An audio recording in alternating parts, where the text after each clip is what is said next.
Sydney కాల్పుల ఘటనపై MLA Raja Singh స్పందించారు. సాజిద్ అక్రమ్ అనేటువంటి ఉగ్రవాది హైదరాబాద్కు చెందినవాడిగా గుర్తించారని తెలిపారు. టోలీ చౌక్లో సాజిద్ అక్రమ్ ఉండేవాడని చెప్తున్నారన్నారు.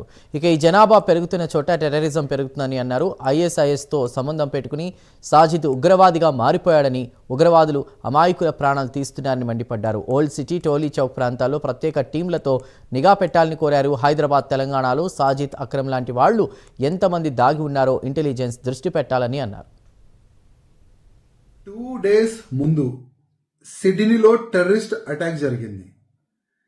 టెర్రరిస్ట్ అటాక్ చేసేవాళ్ళు కొడుకు నాన్న ఇద్దరు కలిసి జనాలపైన ఓపెన్ ఫైర్ చేసినారు. దాదాపు 26 మంది ఆ అటాక్ లో చనిపోయినారు.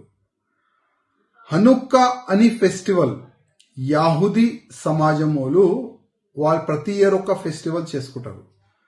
దాదాపు సముద్రం పక్కనే 2000 పైన జనాభా అక్కడ జమాయి ఆ ఫెస్టివల్ గా ఆ సంబరాలు చేసుకుంటున్నారు. వాళ్ళపైన ఈ కొడుకు నాన్న డైరెక్ట్ గా ఫైరింగ్ ఓపెన్ చేసి చాలా మందిని చంపేసినారు.